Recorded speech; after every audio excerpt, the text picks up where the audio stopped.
e direcione por meio do seu Espírito. Também oro, Pai, para que o Senhor abençoe cada pessoa que está ouvindo, que seja abençoada, que receba do teu Espírito Santo e ouça a tua palavra, Deus. E obrigado, Deus, por poder participar desse projeto e estudar as Escrituras. Em especial, fico tão grato da Sofia ter me acompanhado, ter ficado animada, também a Samantha, minhas filhas, Deus. Obrigado porque é especial ver a minha família se envolvendo e amando o Senhor. E eu oro que cada um de nós seja luz para esse mundo perdido, que precisa tanto conhecimento do Senhor e da tua palavra, Deus. Quero aproveitar esse momento também, Deus, e orar, Deus, pela situação do nosso país e do mundo, Deus, com essa pandemia, pedindo alívio para o sofrimento, pedindo que o Senhor capacite as pessoas nas tomadas de decisão, na linha de frente de combate, e também as pessoas a tomarem os cuidados devidos, Pai. Muito obrigado por tudo que o Senhor tem nos dado. Eu te oro agradecido no nome de Jesus. Amém. Amém. Então, Amém. pessoal, vamos falar aí dos reis de Israel. Eba. Vou compartilhar aqui a minha tela com vocês.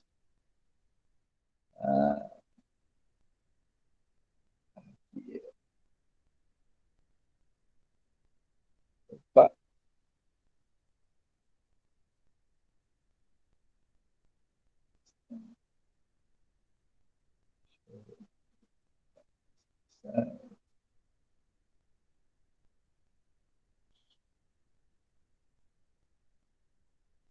Eita, quanta coisa aberta aqui. Deixa É, papai. Samuel tá jogando todos esses jogos, Sofia, é você? Samantha. É a Samantha.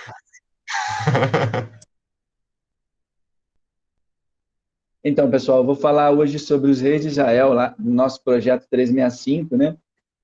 Basicamente, esse projeto, a gente teve... Em primeiro lugar, assim, eu acho que esse projeto é fantástico, porque ajuda a gente a ler a Bíblia com entendimento. E eu acho que, assim, o papel de alguém que tem uma função na igreja de liderança, eu acho que é ajudar as pessoas a entenderem a palavra de Deus, né? Então, eu acho isso muito importante. Aí a gente tem aqui vários capítulos, né, que, que falam aí sobre o nosso plano de leitura. A gente falou sobre a criação e a queda, os primeiros capítulos de Gênesis, a aliança com Abraão, o êxodo do Egito, a aliança no Monte Sinai, a peregrinação no deserto, a entrada na Terra Prometida, e agora a gente está entrando na ascensão e queda do reino de Israel, né? E aí, depois da ascensão e queda do reino de Israel, a gente vai entrar nos profetas antes do exílio, a sabedoria de Israel, os profetas do exílio, o retorno do exílio, os profetas de depois do exílio, a história até aqui, que é uma recontagem da história de Crônicas, né? E aí a gente entra no Novo Testamento com Jesus e o reino, as pessoas do reino e a revelação, que é o livro de Apocalipse. Então, a ideia é a gente tentar ver, né, não só cada livro individualmente, mas como eles se conectam numa história maior da Bíblia e como eles, de fato, apontam para Jesus. E eu não sei como é que você está indo no seu plano de leitura, mas eu queria encorajar muito você a permanecer. Mesmo que você talvez não está conseguindo acompanhar, continua lendo. Continua lendo. Mesmo que você, estou lendo um capítulo, dois capítulos, continua lendo. A, a palavra de Deus, ela é muito poderosa para transformar as pessoas e para nos ajudar. E eu vou te falar uma coisa, a nossa sociedade, o mundo, ele precisa de pessoas que conheçam a palavra de Deus. Tem uma frase aqui que eu coloquei para. Eu peguei num grupo social, numa rede social, mas eu achei interessante, né? É uma frase de Lutero. Você jamais poderá ter uma mente cristã sem ler as Escrituras com regularidade, pois você não pode ser influenciado por aquilo que você não conhece. A, a verdade é que, assim, poucas pessoas conhecem as Escrituras E algumas que já leram a Bíblia toda não conseguem associar uma coisa com a outra e não têm um bom entendimento. Então, continua trabalhando, assistindo às aulas, para que você possa ser influenciado pela palavra de Deus e influenciar outras pessoas também. E hoje a gente vai falar, assim, eu só queria dar um começo, e vou falar das narrativas bíblicas, né? Então, a gente vai falar de Ruth, 1ª e 2ª Samuel, e 1ª e 2ª Reis, né? E eu queria falar algumas coisas a respeito de como se lê, né, uma narrativa bíblica, né? E as narrativas bíblicas, elas têm 3 níveis, né? Eu coloquei esse desenho aí na tela, do filme Matrix, né? Esse filme Matrix, eu acho que ele é bem interessante, né? Ele, porque ele exemplifica um pouco essa ideia das narrativas bíblicas, né? Dos 3 níveis. É só uma analogia, tá, irmãos? Então, não é nenhuma analogia perfeita, né? Mas nesse filme é interessante que eles vivem num mundo, né? Que na verdade ele é criado por computadores e na verdade a mente deles recebe essas informações, mas tudo que eles vivem na verdade é uma matriz de, né? São códigos de computador, né? Tal. E aí depois algumas pessoas descobrem que o mundo que eles vivem na verdade é uma matriz, né? E aí tem as pessoas que conseguem ser despertadas e saem daquela rede e conseguem e tentam, né, tirar as pessoas que estão sendo usadas na rede para alimentar computadores e inteligência artificial. Mas assim, esse filme eu acho que é interessante porque na Bíblia, né, a gente também tem 3 níveis de narrativas, né? Um nível de narrativa é o chamado nível inferior, que são as várias histórias individuais. Outro nível é um nível intermediário, tá? Que é a história de Israel, o chamado de Abraão, a formação de Israel, a libertação deles do Egito, né? a, a subida e a descida dos reis, né? Então é um nível mais é um pouco mais abrangente que o nível inferior. E também a gente tem um nível que é um nível superior, que é o plano de Deus através da criação, da queda do homem, do pecado, da necessidade de redenção. E assim, ah, se a gente ler as histórias e a gente parar só no nível individual de cada história, a gente não consegue entender o plano, né, global de Deus. Então é bom a gente ver que cada narrativa, às vezes as narrativas não vão ter uma fórmula ou uma regra moral. Às vezes as narrativas elas precisam se juntar com outras narrativas para contar a história do que Deus está fazendo no mundo. Então, a gente precisa entender que as narrativas têm vários níveis. E eu estou falando isso assim porque hoje eu não vou tratar das narrativas individuais assim. Talvez eu vou dar uma menção de uma ou outra coisa individual, mas eu vou trabalhar mais a ideia principal dos livros, né? Como eles se conectam com os outros livros e como eles estão ligados na história do povo de Deus e no plano de salvação, né? Mas é importante a gente entender esses 3 níveis de história, né? Ah, Desculpa aí se eu dei um spoiler aí do filme Matrix, mas eu acho que a maioria das pessoas já viu esse filme, né? Mas a gente precisa entender que as histórias individuais, elas formam uma figura maior, né? E por que eu falo dessas coisas assim? As pessoas tendem a cometer vários erros quando leem as narrativas bíblicas, né? E aí eu vou colocar pelo menos 3 motivos das pessoas cometerem esses erros, né? Às vezes a pessoa vai para uma narrativa, né? Ou vai para a Bíblia porque ela está desesperada e ela quer uma resposta e ela quer uma orientação e ela pega aquela escritura, aquela passagem da Bíblia e acha que aquilo vai dizer o que ela precisa. E ela não entende que ela precisa ver um contexto, ela vê como que aquela história se encaixa com as outras histórias. Porque uma coisa que é interessante nas narrativas é que elas não dizem que o que aconteceu é certo ou errado. Às vezes, na maioria das vezes, ela não diz. A gente precisa avaliar as narrativas com base em outros textos bíblicos, né? Então, a, a gente precisa tomar um cuidado, né, quando a gente vai para a narrativa, para tirar coisas, né? E E existe uma coisa chamada texto de prova, né? E muita gente vai na Bíblia para encontrar o que está querendo e não o que a Bíblia está dizendo. E geralmente, quando a gente está desesperado, às vezes já tem uma tendência para uma tomada de decisão. Quando a gente está pressionado emocionalmente, quando a gente está numa situação desafiante, a gente vai querer achar alguma coisa ali na Escritura. Então, esse desespero acaba sendo uma fonte de erro muito comum, né?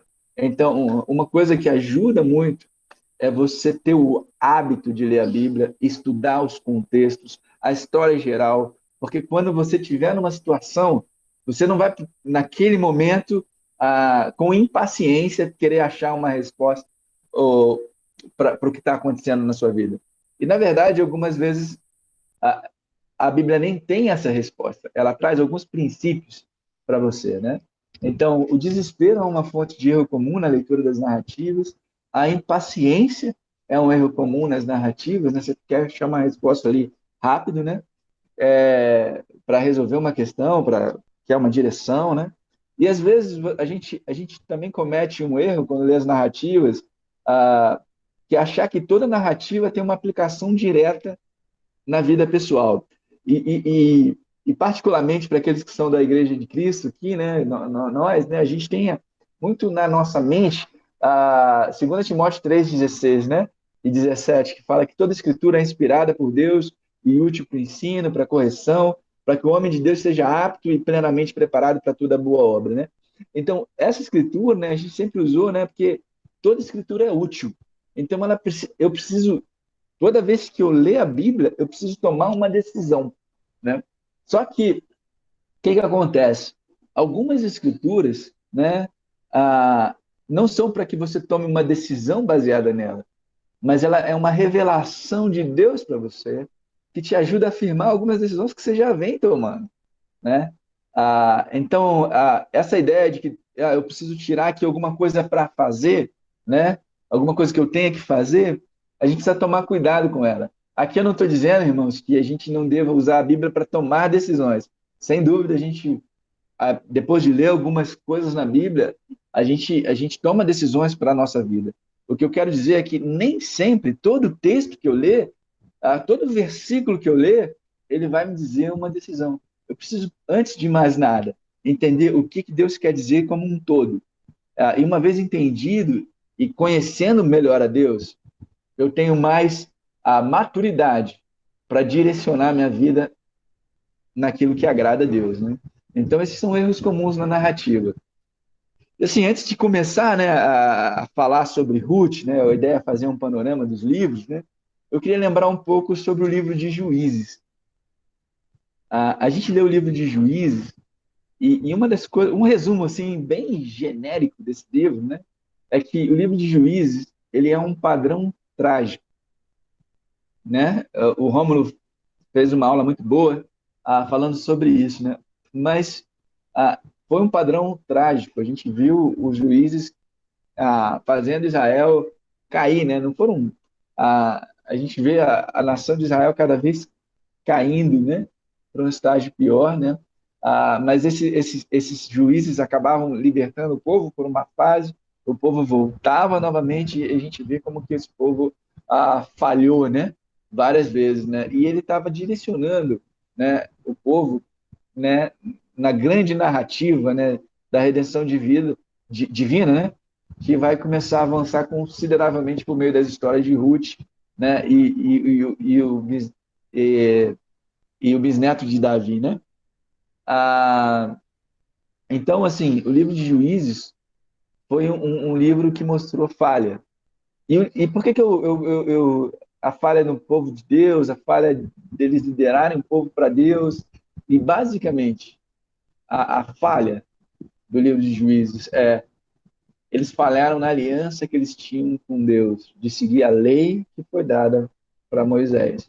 Por isso veio cada uma daquelas coisas, né? E por que eu recapitulei Juízes? Porque o livro de Ruth, né? O livro de Ruth, ele começa nos dias de Juízes. Então, o livro de Ruth, ele é um livro que começa na época de Juízes, né? E aí eu vou fazer uma breve recapitulação aqui do livro de Juízes, né? O que acontece, desculpa, do livro de Ruth, né? Uma recapitulação do livro de Ruth. O que acontece é que Ruth, né, na verdade, é uma moabita. O livro começa com a história de Noemi, né, e Elimeleque, que na época que havia fome em Israel, eles partiram para a terra de Moabe. E nessa terra, o marido de Noemi, Elimeleque, morre. Os filhos dele se casam com duas mulheres moabitas, Ofra e Noemi, e os filhos de Elimeleque e Noemi também morrem. Então morre o marido de Noemi, os dois filhos dela, e Noemi volta para a terra dela, de Israel, e fala para as noras, né, fiquem aqui, é melhor para vocês. Né? Mas Noemi insiste que quer seguir, Ruth insiste que quer seguir Noemi, né? E é interessante nesse livro que muitas pessoas usam o voto de lealdade de Ruth como um voto de casamento, né? Eu botei o de Djalma e a Dulce, né? Me lembro de se casarem em 2003, né? A Ruth, ela não quer voltar, como Noemi fala para ela. Ela fala, eu vou ficar com você, Noemi. E Ruth fala para ela, não insista comigo que te deixe e que não mais te acompanhe. Aonde fores, irei. Onde ficares, ficarei. O teu povo será o meu povo, e o teu Deus será o meu Deus. Onde morreres, morrerei, e ali serei sepultada. Que o Senhor me castigue com todo rigor, se outra coisa que não a morte me separe de ti. Então, é um voto interessante, né? Mas esse voto é muito mais do que um voto de lealdade a uma pessoa. Mas esse voto que Ruth faz é um voto de considerar o Senhor de Israel o Senhor dela. E por conta disso, né, ela é abençoada e ela entra na linhagem, né, do rei Davi, que entra na linhagem de Jesus. Né? Bom, eles voltam de Moabe e Ruth vai com ela. Ruth conhece Boaz, que era um parente que resgata, né, ela. Boaz, ele obedecia à lei, inclusive existia uma lei que você não deveria coletar toda a sua colheita, né, mas deixar uma parte para os pobres, e ele fazia isso, e ele respeita Noemi, respeita Ruth, que vai colher lá no território dele, e ele acaba. Ela é uma coisa interessante, porque acho que talvez uma das coisas em comum, mas basicamente Noemi pede Boaz em casamento, né? E, e ele diz sim, né? Enfim, ele acaba resgatando ela, ele vê se um parente pode, né? Porque era o parente que deveria resgatá-la, mas ele se recusa, então Boaz a resgata, né? E eles têm um filho chamado Obed, que é o avô de Davi, né? Então Deus honrou a lealdade de Ruth, né? Então o livro de Ruth, ele conta a história da fidelidade de Deus para com o seu povo em um caso específico, no qual uma mulher moabita torna-se parte da história da redenção. Então esse aqui é o livro de Ruth, né? E eu ia dar uma pausa para perguntas e respostas, mas eu acho que talvez seja melhor a gente fazer isso no final, nos minutos finais, tá? Oi. Papai, mas, tipo, no livro de Ruth, eu não entendi quando você disse que a Noemi pede pra ele se casar. Como assim? Uhum. Entendi. Uhum. Na verdade, na história tem uma cena em que ela se deita ao lado dele, né, quando ele estava dormindo, e aí ele é como se ela falasse para ele resgatar ela, né? Ele disse que Não, vai resgatar ela. mas quem gritou no pé dele foi Ruth. Ruth, é isso mesmo. Ruth, desculpa, filha, eu troquei os nomes. Você está certo. É Ruth que pede para ele se casar com ela. Ah, tá. Então, voltando aqui, os livros de 1ª e 2ª Samuel e 1ª e 2ª Reis, na verdade, alguns dizem que eles compunham um único rolo. Então é uma história basicamente contínua, né? Falando dos reis de Israel. Ah, e assim, eu usei esses recursos do Bible Project porque eu acho bem legal, assim, né? Então, o livro de Samuel, ele começa com Ana, né, que é a mãe de Samuel. Ela era estéril, ela pede um filho para Deus, Deus dá um filho para ela, e ela dedica esse filho a Deus, e ele se torna o último juiz de Israel, né? Samuel foi o último juiz de Israel, e aí começa a era da monarquia, ou dos reis. O povo de Israel pediu um rei, talvez por motivos mais errados, né? Porque as nações em volta tinham reis, né? E Deus não gosta disso, porque, na verdade, Deus era o rei deles, né? Mas eles queriam ter alguém, e aí Samuel, por meio do que Deus fala para ele, explica para ele, um rei vai acontecer isso com vocês vão ter que pagar tributo e tal. E eles falam, tudo bem, a gente quer um rei. Então, ele fala, então eu vou dar um rei para vocês, e aí Saul se torna o primeiro rei. Mas tem uma coisa interessante, quando Ana, ela pede um filho a Deus, e Deus responde para ela fica muito feliz, né? E ela faz um cântico. E nesse cântico tem temas centrais do livro de 1 Samuel, né? Uma das coisas é que Deus se opõe ao orgulhoso e exalta o humilde. Ah, e, e apesar das situações ruins e da maldade humana, Deus está no controle. E que Deus vai eleger um rei, um Messias, né? Isso tá na canção de Ana, mas isso meio que faz dá um panorama assim, né? É um guia para o livro de 1 e 2 Samuel. E é interessante que logo no começo eles achavam que a arca de Deus era como se fosse um amuleto da sorte. Eles foram para a guerra levando a arca de Deus e perderam a guerra. Deus, ele não é um amuleto da sorte para as pessoas, né? Ele quer que as pessoas obedeçam aos mandamentos dele, né? Então, passado morre Eli, né? E Samuel se torna uma referência em Israel. E Samuel levanta Saul como um primeiro rei. Saul era uma pessoa extremamente habilidosa, mais alto que os outros, né? E ele deu grandes vitórias, né, para o exército de Israel. Só que ele ah, não tinha uma confiança profunda em Deus, né? Uma vez Samuel falou: "Me espera até que eu chegue, para que a gente ofereça os sacrifícios." E ele viu que os inimigos estavam por perto, e em vez dele confiar, ele mesmo ofereceu os sacrifícios, né?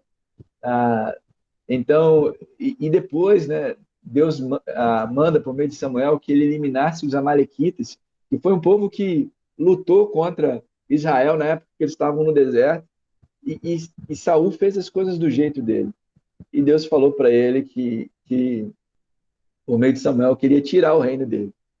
E aí a gente vê a queda aí, a gente vê a ascensão de Saul e a queda dele. E aí Deus elege, né, unge, né, por meio do profeta Samuel, Davi, né, em 1 Samuel 16, e Davi se mostra muito mais proeminente do que Saul nas guerras, nas situações, ele se torna uma referência. O povo, ele mata Golias, né, começa enfrentando Golias, o gigante filisteu, e ele mata Golias, né, e ele vai para as batalhas, ele acaba se casando com a filha, né, de Saul, e por conta de um coração humilde, né, e uma confiança em Deus, ele vai sendo cada vez mais levantado. E o livro de 2 Samuel, né, é uma continuação dessa história. Ele começa com a morte de Saul e Jonatas. Jonatas era filho de Saul e era um amigo leal de Davi. Então, Davi, ele é super interessante, porque Davi tinha um conceito no coração dele de que ele não iria se levantar contra o ungido do Senhor. Mesmo ele se tornando rei de Israel, ele mesmo ele mesmo ele se tornando rei de Israel, ele não iria, mesmo tendo sido ungido como rei de Israel, ele não iria fazer nada Oi. contra o rei, né? Vocês estão me ouvindo aí, pessoal? Sim, estamos sim. Sim. Ok. Eu tô. Não, obrigado. Não, é que acho que é só um ruído aqui. Mas então. E aí, irmão? Tá falhando também? Então, Davi tem uma postura honrável, né? Ele não fala das maldades que Saul cometeu contra ele, ele na verdade fala como os grandes caem. E ele até faz uma promessa para Jonatas que se tiver alguém da família de Saul que ele possa honrar, ele vai fazer isso, né? E aí logo em seguida ele é coroado como rei e ele se torna rei de Judá, né, na parte do sul. E logo ele reina 7 anos no sul, mas logo a seguir ele se torna rei de todo Israel, não só Judá, mas de todas as 12 tribos, né? E aí é um reino assim maravilhoso, é um reino unido. E na verdade Davi se torna referência para todos os outros reis que viriam depois dele, porque ele era um rei segundo o coração de Deus, né? Apesar dele ter cometido algumas coisas que seriam ruins, ele é um rei humilde que procura agradar a Deus, né? Uma vez ele quis trazer a arca para o templo, e ele não conseguiu, porque não foi feito da maneira que deveria ser feito. E usar, né, que era um homem que estava carregando a arca, ele acaba sendo fulminado. E, enfim, mas depois ele faz as coisas como deveria. Mas, enfim, no final a gente acaba vendo um declínio, porque Davi ele se envolve num adultério e num assassinato. Então ele adultera com Betseba e manda matar Urias, né? Joabe matar Urias. E aí Natan, que é um profeta, né, adverte ele com uma história fabulosa, né, em 2 Samuel capítulo 11, falando da ovelhinha, né? Eu estou contando rápido algumas coisas aqui, acho que a maioria de vocês leu, né, mas depois leia uma Bíblia, vai ser muito bom. Mas Natan repreende Davi e, e Davi ele reconhece o seu pecado e se volta para Deus e, e ele se voltando para Deus, né? Ainda assim Deus fala para ele que ia ter consequências. E a família dele começa a ter vários problemas, né? Até de abuso, né? Problema. O filho dele morre, né? E o filho de que ele tem com Betseba morre, né? Depois ele tem outro filho que vem a ser Salomão, que vem a ser o rei. Mas os filhos deles tentam, o filho dele, Absalão, tenta tomar o reino, né? E acaba sendo morto. Mas assim, o pecado de Davi teve consequências sérias na família dele, né? Mas ainda assim, ele morreu em paz com Deus, né? E aí a gente tem no finalzinho algumas coisas, né? Davi escreveu muitos salmos, né? Mas assim, eu acho que o coração desse livro, né, é a promessa que Deus faz para Davi, né? Em 2 Samuel, capítulo 7, ele faz uma promessa a Davi de que Davi sempre vai ter um herdeiro no trono, né? E que o reino dele ia durar para sempre, né? E em 2 Samuel 7, eu queria ler com vocês, do 12 ao 16. Isso aqui Deus fala para o profeta Natan falar para Davi. Quando a sua vida chegar ao fim e você descansar com seus antepassados, escolherei um dos seus filhos para sucedê-lo, um fruto do seu próprio corpo, e eu estabelecerei o reino dele. Será ele quem construirá um templo em honra ao meu nome, e eu firmarei o trono dele para sempre. Eu serei seu pai, e ele será meu filho. Quando ele cometer algum erro, eu o punirei com o castigo dos homens, com açoites aplicados por homens, mas nunca retirarei dele o meu amor, como retirei de Saul, a quem tirei do seu caminho. Quanto a você, sua dinastia e seu reino permanecerão para sempre diante de mim. O seu trono será estabelecido para sempre. Então, o que Deus está fazendo aqui é uma promessa para Davi, né, de que, por meio da linhagem dele, vai vir um Messias. Messias é ungido do Senhor, né? Vai vir um rei que vai reinar para sempre. E quem é esse rei? Né? É claro que é Jesus, né?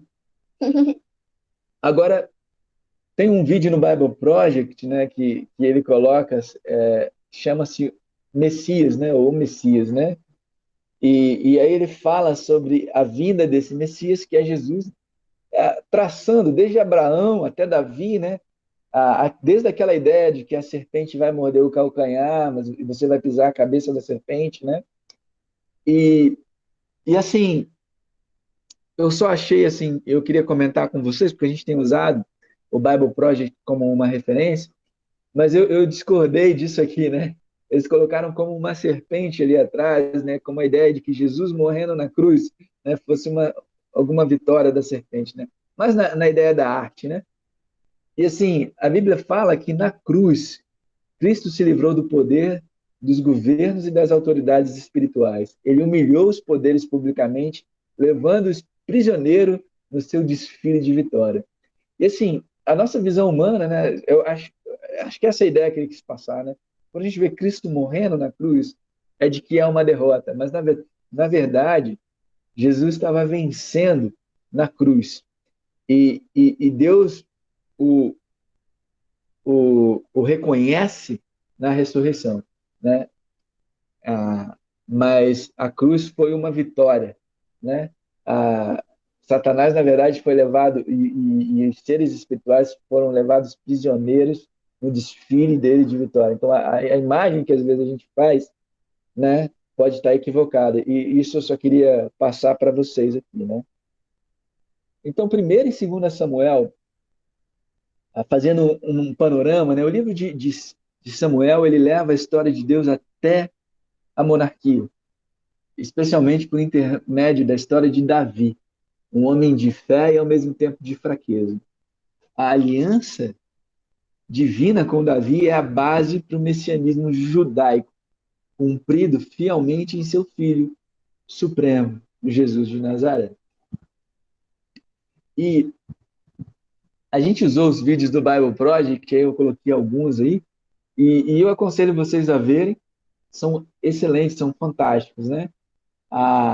Mas sempre tem uma mentalidade crítica. A Bíblia, ela é a palavra final, né? Mas os vídeos têm me ajudado, inspirado, minha filha tem assistido, tem gostado muito, então vale a pena assistir, é muito bom, né? E eu basicamente concordo com 99% das coisas, mas uma outra coisa eu acho que vale a gente dar uma pesquisada melhor. E tem desenhos. Tem desenhos, né? Para terminar, a gente vai falar de Primeira e Segunda Reis. Eu peço desculpa para vocês, espero que esteja sendo proveitoso, né, para vocês, mas como o volume de conteúdo é grande, eu tentei focar nos pontos principais. Mas também depois eu vou deixar um tempo para a gente tirar dúvidas e respostas. Mas quanto ao conteúdo, né, de Primeira e Segunda Reis, eu vou tratar como um conjunto único, né? Ele começa com o reinado de Salomão, filho de Davi, e segue a história até o declínio, né, e eventual dissolução da monarquia em Israel, e se encerra com a expulsão do povo de Deus da terra. Ele vai desde a morte de Davi até o exílio de Judá, no século 6 a.C., por volta de 586. Século 6, né, no ano de 586 a.C., mais ou menos, né? No livro, né, algumas coisas interessantes. Salomão ele constrói um templo para Deus, que Davi não ia construir, mas Salomão constrói um templo. E o meu entendimento, quando tem aquela promessa em 2 Samuel 7, né, sobre o templo, né, construído, né, eu também entendo que ele se refere a Jesus, né, que ia construir o templo, que era o corpo dele, através do qual todos iam ter acesso a Deus, né? E também, né, eu acho interessante em 2 Samuel 7, né, que fala que ele será meu filho e eu serei o seu pai. O autor de Hebreus fala a qual dos anjos Deus alguma vez disse: eu serei o seu pai, ele será o meu filho. Então ele está se referindo a Jesus, e o autor de Hebreus nos conta isso, né? Mas o templo foi uma construção, né, incrível, né, feita por Salomão, né? E Salomão, na verdade, ampliou o reino do pai dele e teve paz, né? Ah, e assim, ele teve um pedido maravilhoso para Deus. Ele podia pedir, Deus aparece para ele, né? Em sonho, e ele fala: você pode pedir qualquer coisa para mim. E ele pede: me dá sabedoria para governar essa nação. E Deus torna Salomão a pessoa mais sábia, né, que já existiu. E aquela história clássica, né, das mulheres que uma perdeu um filho e a outra não, e elas estavam dizendo cada uma que o filho era delas, né? E que Salomão pede para que cortem a criança ao meio, e a mãe, movida pelo amor fraternal, fala: não dê o filho a outra, e ele realmente sabe quem é a mãe. Essa história é marcada na Bíblia e todos ficaram impressionados com a sabedoria de Salomão. E não só por essa história, mas por muitas coisas que ele fez, né? Salomão realmente se torna um homem extremamente sábio, né? E faz coisas grandiosas, né? E torna o reino de Israel maior até do que o reino que Davi tinha, né? Mas o que faz Salomão cair e tropeçar, que eu acho que é uma coisa super importante marcar, é que Salomão ele se casa com várias mulheres de outros povos. E a lei de Deus, né, falava que não se deveria casar com as mulheres de outros povos, porque elas iam conduzir o povo a adorar outros deuses, né? E eles iriam abandonar o Senhor, né?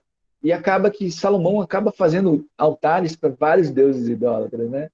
E só Josias, depois de muitos anos, vai destruir esses templos, né? Mas em Deuteronômio 7, do 1 ao 6, fala, eu vou só o versículo 3, tá? E 4. Fala sobre quando eles entrarem na terra, né? Ele fala: não se casem com as pessoas de lá, não deem suas filhas aos filhos delas, nem tomem as filhas delas para os seus filhos, pois elas desviariam seus filhos de seguir-me para servir outros deuses, e por causa disso, a ira do Senhor se acenderia contra você, e rapidamente o destruiria. Assim, a gente viu a história de Ruth, que era uma moabita, né? E agora a gente vê isso aqui parece que está em contraste. A grande ideia, a grande sacada aqui, não é a questão da pessoa ser estrangeira, mas ela não adotar o Senhor e a lei do Senhor como referência, né? E aí, Salomão acaba se desviando, né? Se casa com mulheres egípcias e outras mulheres que adoravam outros deuses e faz altares para outros deuses. E assim, se você vê, né? Um dos reis de Israel, que se tornou o pior dos reis de Israel, ele se casa com uma mulher estrangeira chamada Jezabel, Acabe e Jezabel, e ele torna as coisas muito ruins, né? Mas assim, a queda, eu acho que é importante ressaltar isso, foi o casamento com mulheres estrangeiras que não tinham o Senhor como Deus, né? Outro ponto marcante no livro de Reis é a divisão do reino, né? Depois que Salomão pecou, casando com essas mulheres e sendo idólatra, né? O filho dele, né, Roboão, se torna rei, e por causa dos pecados de Salomão, Deus decide tirar o reino, né, das mãos dos descendentes de Salomão e divide o reino, né? E, e a história de Primeira Reis é bem interessante, né? Mas o filho de Salomão queria obrigar as pessoas a aumentarem os seus trabalhos forçados, e o povo não aceitou isso, e Jeroboão foi um líder nessa revolução, né? e acabou se tornando o rei do norte. E Roboão ficou o rei do sul, e eles perderam 10 tribos, né? E o reino ficou dividido entre o reino do sul, que era Judá, e o reino do norte, que era Israel, né? E o que aconteceu? O rei do norte, que era Jeroboão, isso é importante a gente falar, ele, ele, ele tinha medo de perder o reino. Ele falava, as pessoas elas vão para o templo que fica em Jerusalém e vão me abandonar, vão me matar. Então, o que ele decidiu fazer? Ele decidiu construir altares idólatras, bezerros de ouro. Ele fez sacerdotes, pessoas que não eram levitas, e criou feriados parecidos com os de Israel. Para quê? Para o pessoal não precisar descer até Judá, não descer até Judá, né? Então, o que é interessante é que ele colocou esses altares idólatras em 2 lugares, Betel e Dan. Está em vermelhinho marcado aí. Ou seja, ele colocou no extremo sul do país, no extremo norte do país. Então, pessoal, não precisa fazer peregrinação até Jerusalém, que é difícil. Você chegar até Betel, tá bom. E você que mora no norte, vai para Dan. Lá já tem um altar, eu já coloquei sacerdotes lá. E aí você faz os seus holocaustos, seus sacrifícios. Só que isso foi um erro. E Deus desaprovou isso. E vários reis acabaram seguindo o pecado de Jeroboão. O livro de Reis, ele vai falar dos reis de Israel e os reis de Judá, né? E aí ele tem uma fórmula quando ele fala sobre cada um dos reis. O importante nessa fórmula era saber se aquele rei estava sendo fiel à aliança ou se ele não estava sendo fiel à aliança, né? A fórmula é quando ele começava a reinar, por quanto tempo ele reinou. Os reis de Judá citam o nome da mãe dele e ele fala sobre a política que eles seguiam, se ele era uma política que era fiel a Deus ou se era infiel a Deus. Onde você pode obter mais informações sobre esse rei, e falava sobre a morte dele e quem ia suceder ele. E no livro de Reis, a gente começa a ser apresentado, até Samuel também, né? Mas já começa, mas os profetas. Que é importante, assim, falar sobre os profetas.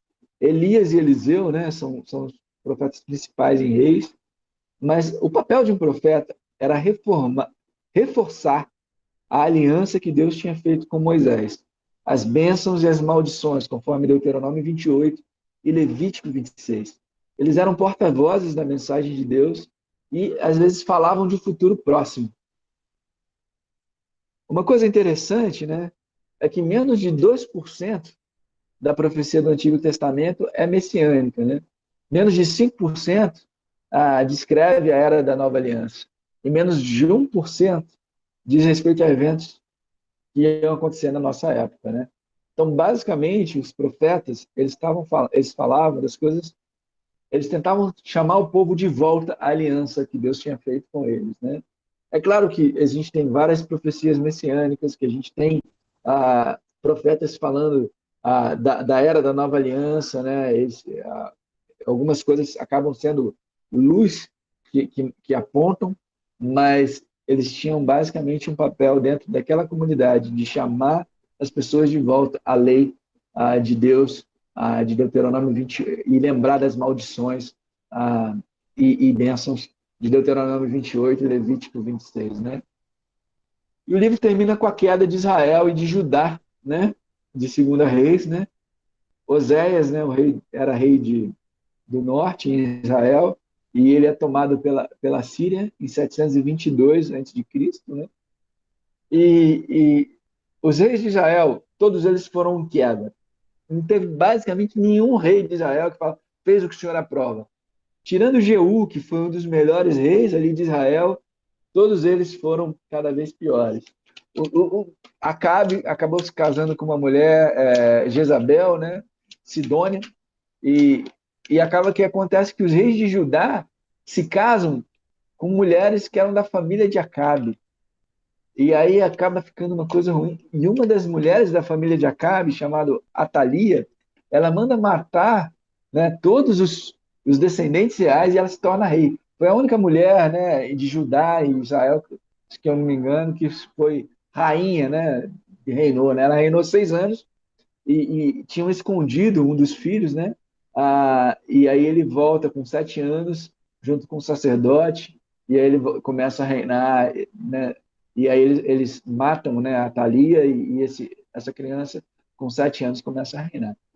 Mas assim, os reis de Israel foram de mal a pior, cometeram os pecados de Acabe, pecados de Jeroboão, né? Foram adorar os deuses falsos, e fizeram coisas muito ruins.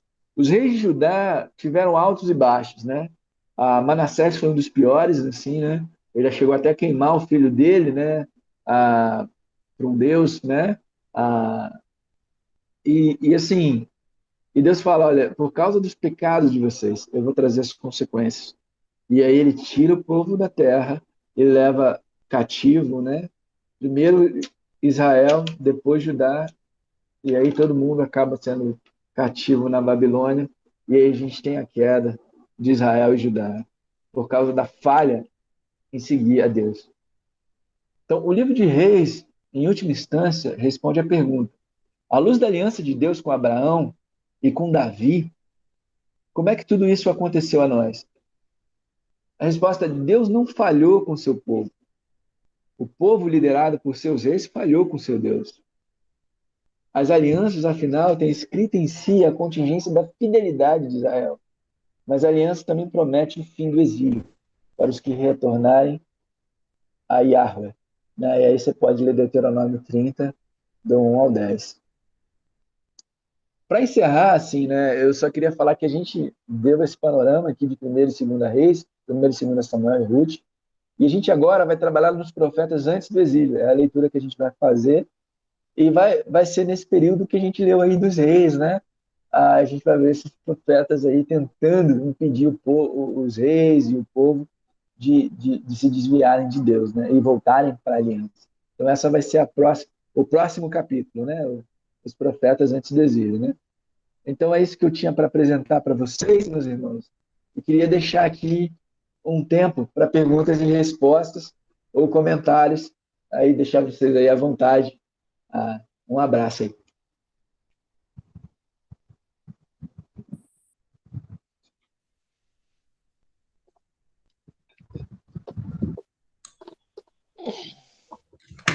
Deixa eu aumentar aqui. Samuca, você quer me ajuda, talvez, para... Pode ser, pode ser. Alex, fala aí então, meu irmão. Obrigado, Rômulo. Obrigado, Samuel, aí pela excelente exposição aí, um desafio resumir, né, essa transição de juízes e todo reis. 450 anos de história. Eu queria assim, fazer uns comentários, né? O livro de Ruth, eu particularmente não consigo ler o livro de Ruth sem chorar, né? Porque o exemplo de Ruth, né?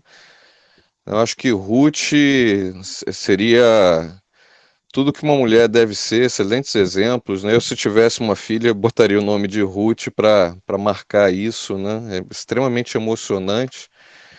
E como você destacou, né, Moabita, né, então não era, o pecado não era ser estrangeiro, né, é não reconhecer Deus, né.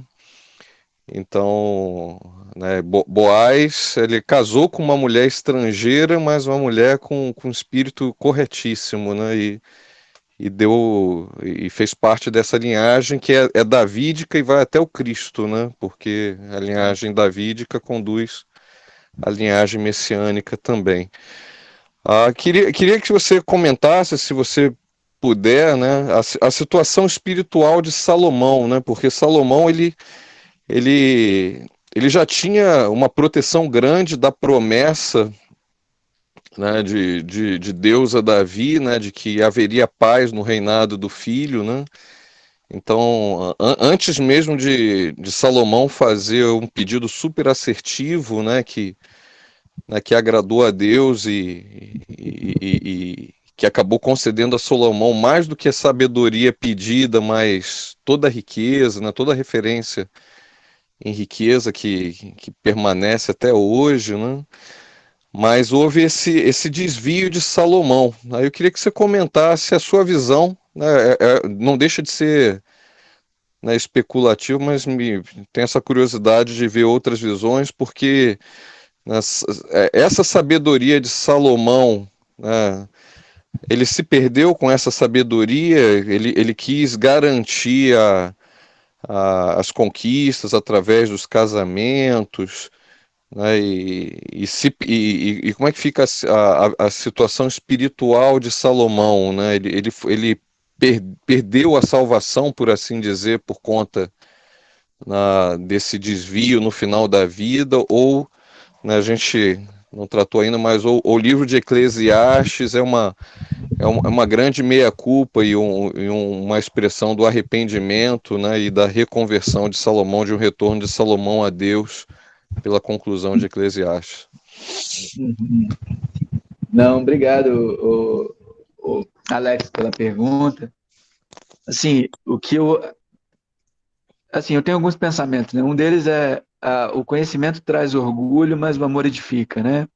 Então, às vezes é difícil quando a pessoa tem uma inteligência, ela se manter humilde. Eu não estou dizendo que isso foi o principal motivador de Salomão pedir sabedoria para Deus foi o amor que ele tinha pelo povo, né?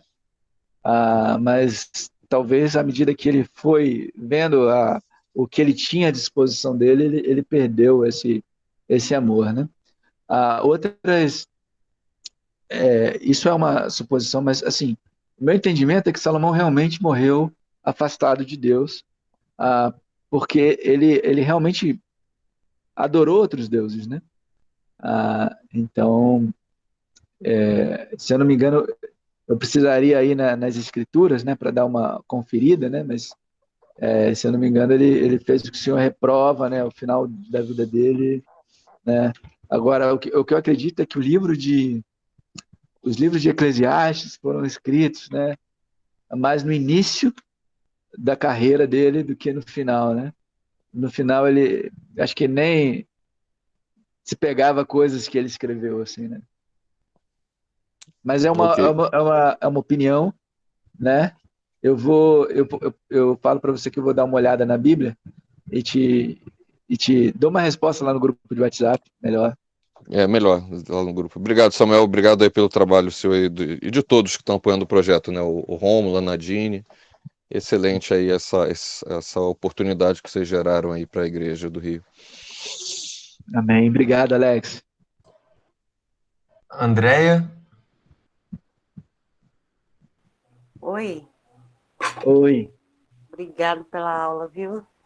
Mas, ouvindo você falar, ao mesmo tempo que eu fiquei um pouco confusa, eu prestei atenção num detalhe, quando você falava de Ruth, Moabita, e aí eu voltei lá em Abraão, quando Rebeca se lamentava, e não queria que os filhos se casassem com mulheres de outras tribos.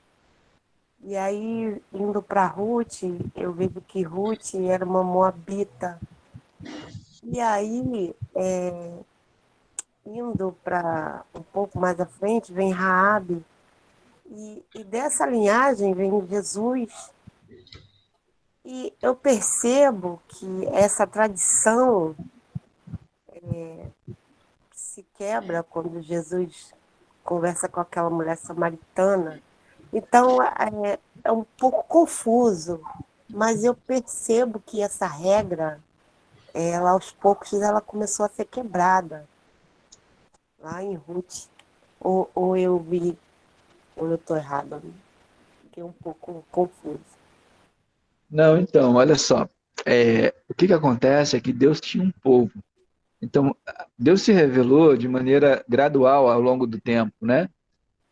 Mas assim, Deus tinha um povo dele, o povo de Deus, o povo de Israel, né? E a nação de Israel. E sim, Deus tinha o desejo de que o povo dele se casasse dentro da nação de Israel, né? É por isso que está lá em Deuteronômio 7, né?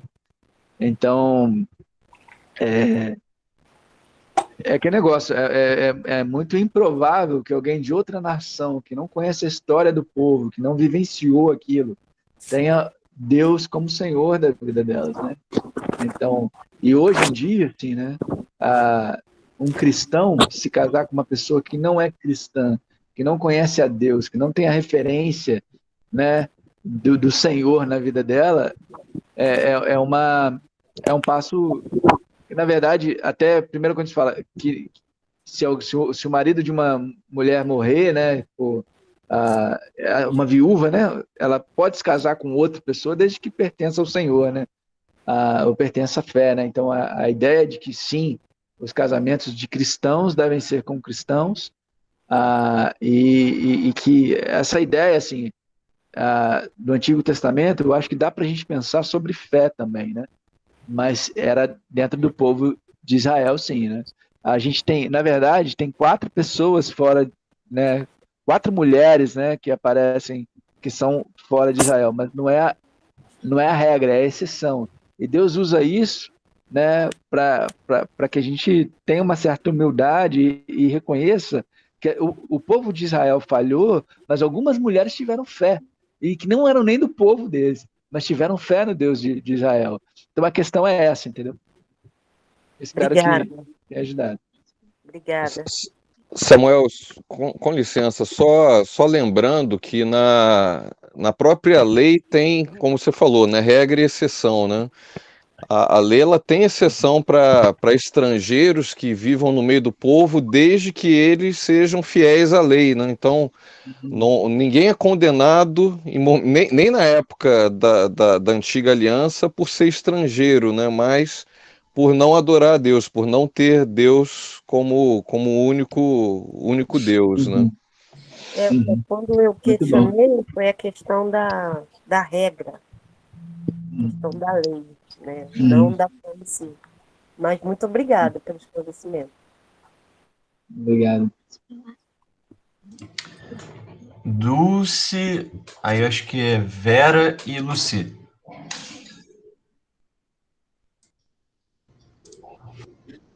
Bom dia para todos. Obrigada, Samuel, por tudo que você compartilhou conosco. Foi quentíssimo, adorei. Adorei, assim, eu gostei muito, porque você falou da fórmula, né? De como é escrito os livros, o livro de Crônicas, né? E essa é a minha dúvida, porque é difícil a gente conseguir ver esses reis que se sucederam nessa dinastia de Jesus, né? E como a gente vê esse padrão deles, né? De adoração ou não do Deus vivo. Né? E isso sempre foi uma dificuldade para mim na leitura desse livro, porque Crônicas, Reis vão conversando, né, um com o outro, e às vezes fica difícil de você fazer essa leitura rápida da dinastia e dessa confusão que é eles estarem ou não adorando a Deus e quem é filho de quem, como que se processa isso. Como a gente pode ter uma clareza maior sobre essa dinastia de reis?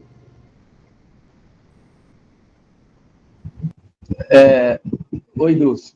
Então, o livro de Reis, né? Você começa a ler o nome de um rei, depois você termina o capítulo com o nome de um. Já passou uns 3, né?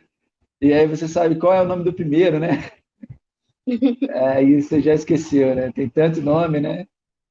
Mas eu acho que assim, o principal do livro é falar sobre a fidelidade ou infidelidade do rei à aliança. Esse é o ponto do livro, né? Principal. Esse aqui foi fiel, esse aqui foi infiel. E mostrar, né, basicamente, como que, por causa da infidelidade desses reis, culminou no exílio das nações de Judá e de Israel, né?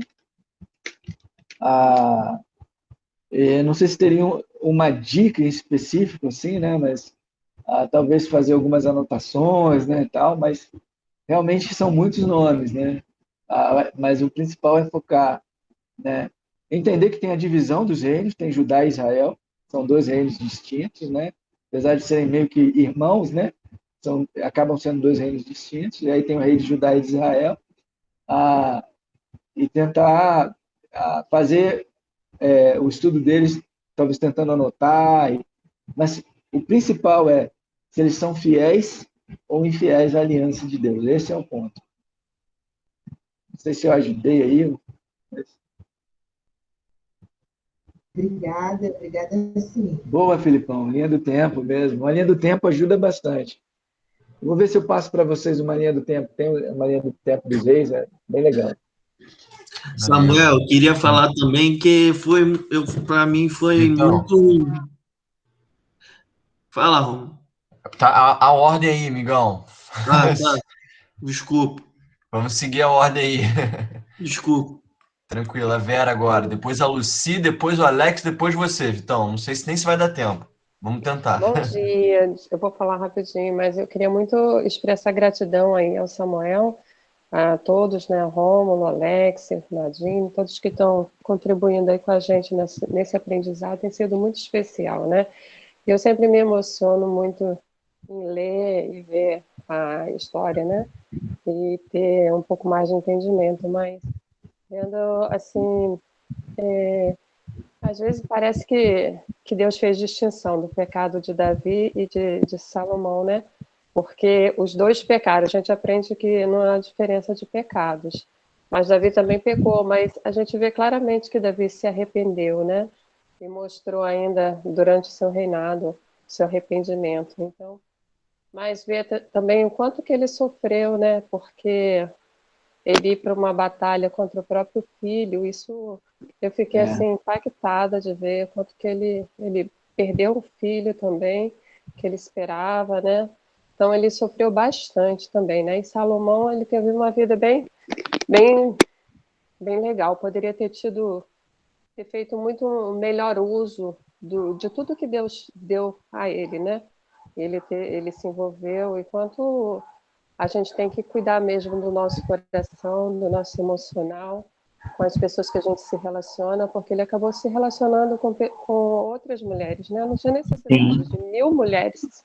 Imagina, eu fico irada só de pensar em uma traição, imagina com 1000. Então, e também uma coisa que me saltou é que sempre que na narrativa fala sobre o pecado de Jeroboão, todos eles pecaram, mas sempre fala assim, não pecou, seguiu os caminhos de Jeroboão, ele sempre foi colocado como referência, né?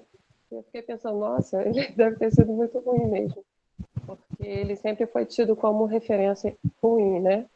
E também te agradecer aí por ver a Sofia, ver que você está cumprindo aí o que Deus fala, né, sobre a educação dos filhos e de direcioná-lo. Minha oração é que ela possa sempre trilhar os teus passos. Obrigada, Sofia, pela participação aí. Um abraço. Amém. Obrigado, Vera. Muito bom. Obrigado pelos comentários aí. Alô, Lucy, depois Alex e Vitão. Então, estou feliz de ver a Sofia aí participando, né? Muito bom, Samuel, obrigada. Eu também gostaria de fazer um comentário a respeito de Ruth, né? E porque ela, sendo uma mulher moabita e se submeter, né, aos costumes do povo de Israel, porque além das leis, tinham muitas leis, né? Esse contraste aí das leis, né? A lei da espiga, né? Que quando caía, quando na colheita caía alguma coisa, eles deixavam para lá, não voltavam para pegar, deixavam para que os outros pudessem pegar. Não só essas leis, mas como outras leis, né? Essa proibição de casar com mulheres estrangeiras. E quando eu li, eu falava, puxa, como eles eram radicais, assim, a tal ponto, né? Mas isso tudo vem demonstrar também, e em relação, fazendo um paralelo com Jesus, isso mostra que também tem a distinção, que a coisa principal é a obediência, É você tomar Jesus como Senhor da sua vida. Não importa você sendo gentil, né, como judeu, essa coisa, né? Então, a lei é importante, mas o que é mais importante é a obediência a Deus, né? As leis de Deus. E também gosto muito de ressaltar a atitude de Ruth, né? Assim como a Sofia falou, eu gostei dela ter comentado, né? A Ruth, ela não foi pelo pensamento dela, ela seguiu as orientações da Noemi. Você vai, faz assim, assim, assim. Aí ela foi, se deitou aos pés de Boaz, né? E ela cumpriu à risca o que a orientação da sogra falou, né? Então, eu acho muito bacana a atitude da Ruth. Eu gostei muito de conhecer, né? De saber que essa história tem muito a nos dizer, tem muito a revelar. Então, só o meu comentário. Obrigada, Samuel. Ô, mãe, obrigado. Uma coisa que eu acho importante a gente ressaltar aqui é que o povo de Israel, na época da monarquia, eles viveram numa era da revelação de Deus, diferente da que nós vivemos. Mas aquela era e tudo que eles viveram ensinam coisas para nós. Mas uma das coisas que é importante é que a gente entenda o que Deus queria passar, mostrando a queda dos juízes, a queda dos reis, é a necessidade de redenção, é a necessidade de uma intervenção divina para que a gente siga a aliança, né? E é por isso que os profetas falam, né, que no futuro eu vou escrever as minhas leis no seu coração, né? E a vinda do Espírito Santo de Deus, né? Isso não tira a questão de que nós devemos obedecer ao que Deus ordena, né? Claro que algumas leis do Antigo Testamento não competem ao Novo Testamento, ou à era que nós vivemos, mas ainda assim nós devemos honrar a Deus, né?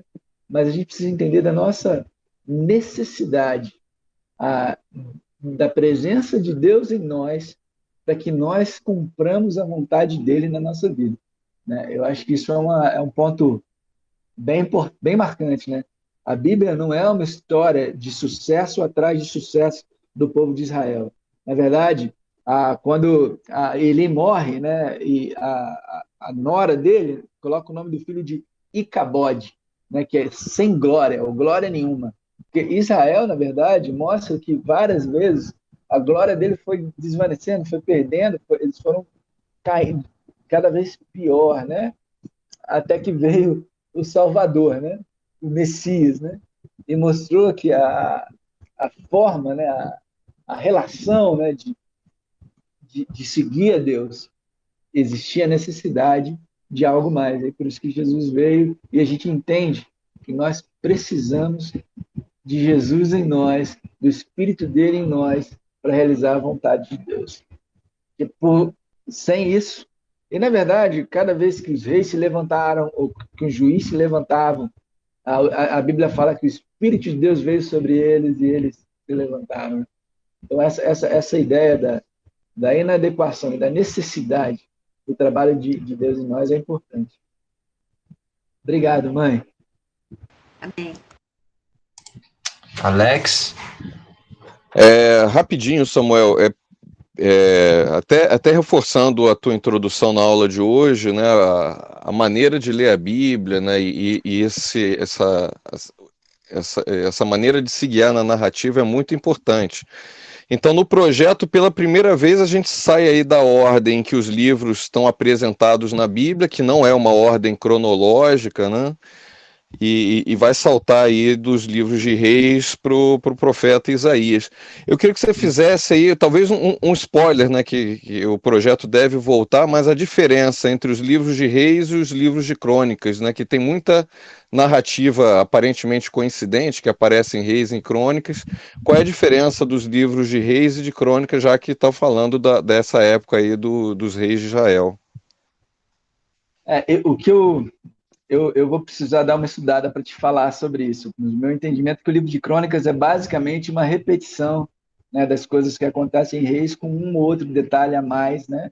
Mas que eles foram talvez escritos em momentos diferentes né? Mas são livros assim paralelos, né? Mas eu vou dar uma pesquisada melhor e mas depois eu vou te dar uma resposta melhor. Mas obrigado pela pergunta. Valeu.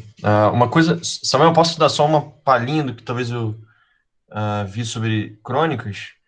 Sim, Que eu vi só, Alex, mas pode conferir talvez, é a respeito de que o livro de crônicas ele dá mais ênfase às coisas boas da vida, pouca ênfase às fraquezas dele, e não fala sobre o reino de Israel, foca mais no reino de Judá.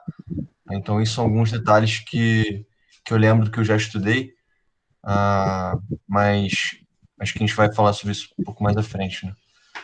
Não sei. Valeu, Rômulo. Obrigado. Acho que Vitão, aí a gente pode fechar, né, Samuel? Pode ser? Pode ser. Samuel, eu gostei muito da aula e gostei do livro também. Porque eu nunca li o livro de Ruth, pô, eu vou começar a ler. Aí eu gostaria de ler com o Rômulo e com o tio Marco, porque é muito profundo. Eu não sei se tiver algum